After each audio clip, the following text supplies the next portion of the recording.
Section 8.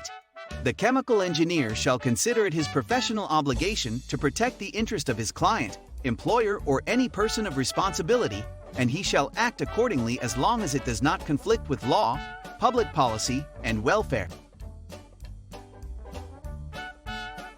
Section 9.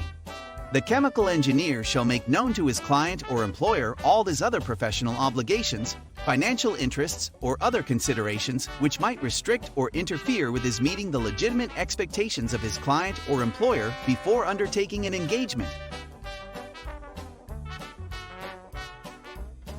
Section 10. The chemical engineer shall not accept compensation, financial or otherwise, from more than one client or employer who is in the same line of business or has conflicting interest with the others, without the consent of all parties. He shall not accept compensation directly or indirectly from parties dealing with his client or employer except with the consent of his client or employer. Section 11. The chemical engineer shall present clearly the consequences or risk that will arise if his professional judgment or work, for which he is responsible, is overruled. Section 12. The chemical engineer shall not hesitate to engage or advise his client or employer to engage the services of other experts or specialists on problems on which his information or experience is inadequate. Section 13.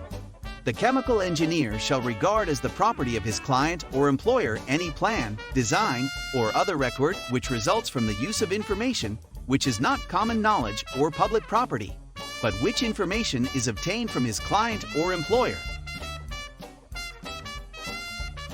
Section 14.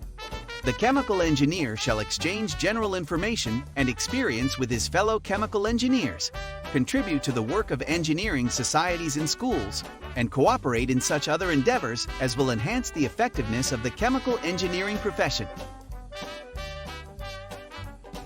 Section 15.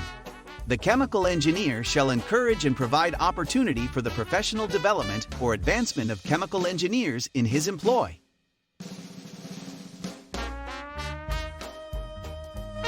Section 16. The chemical engineer shall recognize the view that inadequate compensation for professional services tend toward inferior and unreliable work, and shall not accept compensation beneath the generally accepted level of professional fee.